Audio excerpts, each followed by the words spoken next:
Goeiemôre, goeiemiddag, goeienaand. Hierdie is Straatwys en ek is Dion Loos en baie dankie dat jy op hierdie wonderlike dag weer saam met my dink en saam met my stap. Nou weet jy, ek sien die laaste ruk 'n baie snaakse ding by mense, veral hier in Suid-Afrika. En dis die ingesteldheid dat swaar kry jou lot is. Asof jy, as jy nou by 'n braaivleisvuur staan of jy lees op sosiale media of jy luister na gesprekke van mense, dan hoor jy oral, ag, dis maar hoe dit is, of dit sal tog nooit verander nie, of ons sal altyd verdruk word, of ons land is klaar.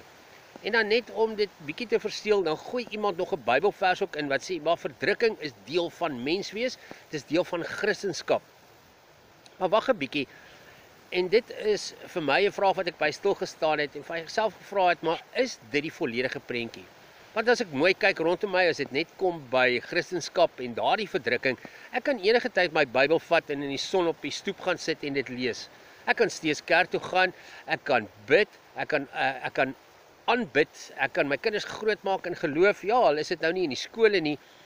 En dan weet ek, ja, ons land het sy wonde, daar is misdaad, daar is korrupsie, daar is ongelykheid, daar is diskriminasie op baie vlakke. Maar om te sê, ons leef in 'n permanente verdrukking, ek weet nie. Soms voel dit meer vir my, asof dit dalk meer van 'n ingesteldheid is, dat ons verwag dat dinge so moet wees, as wat dit in die werklikheid is. Ons mense het natuurlik deur die geskiedenis soveel dinge deurgegaan, né? Ons was vlugtelinge wat per nuwe grond gekom het in 'n nuwe kontinent. Daar was oorlog geweest, daar was konsentrasiekampe en vrouens en kinders is dood en plase is afgebrand. Daar was die Groot Depressie en daar was die werk op die myne en die opofferings wat gemaak is om 'n land uit niks te bou nie. En die pyn is met ander woorde eg, die stories is eg, maar die gevaar is dat ons daardie geskiedenis begin leef asof dit ons identiteit is, maar meer nog, ons identiteit gaan bly. Dis baie keer voel dit vir my asof ons dink dat swaar kry van geboorte af in ons ingeprogrammeer is en deel van ons DNA is. Nou hier kom die Bybel en sê, julle sal verdrukking ervaar, maar hou moed. Ek het die wêreld oorwin. Let mooi daarop daardie twee woorde wat sê, hou moed, nie gee oor nie. Dit sê nie koop in die situasie nie.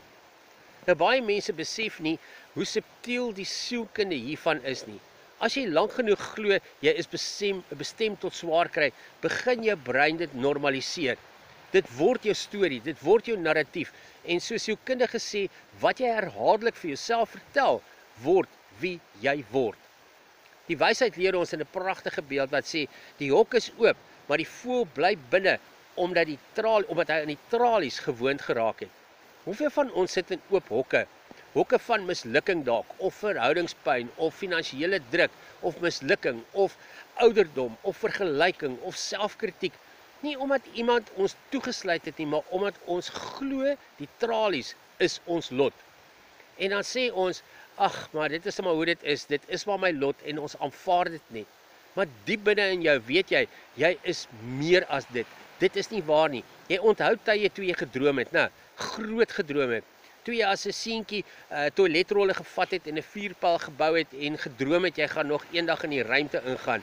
Of toe jy 'n papierkroon as 'n prinses gemaak het en toe jy vir die Here vertel het en gesê het, Here, eendag wil ek graag. En hy het geglimlag, want hy is die een wat daardie drome, daardie manier van leef, daardie vorentoe gaan drome in jou gesit het. Nou wil ek jou vra vandag, wie het daardie kind in jou stil gemaak? Wie het gesê, jy is te oud, te dom, te laat, te moeg, te vas en dalk te bang? Dis nie God nie, dis nie noodwendig die wêreld nie, dis meestal ons self.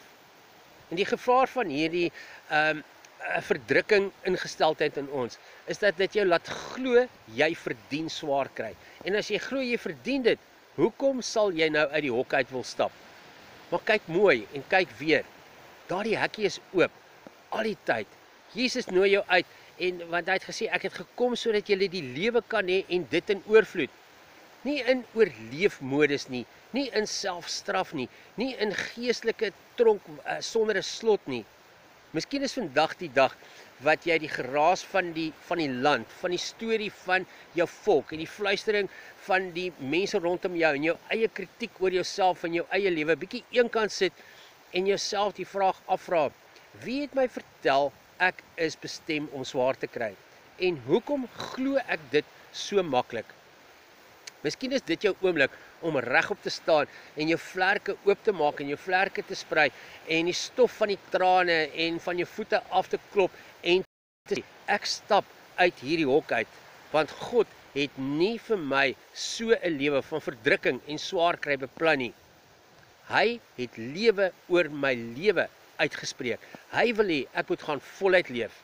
En dalk, net dalk, begin jou nuwe storie by daardie eerste tree om net eenvoudig uit te gaan. Die hok staan oop. Die geleentheid is reg voor jou. So tot ons weer saamstap. Ek hoop jy het 'n wonderlike dag en mooi loop.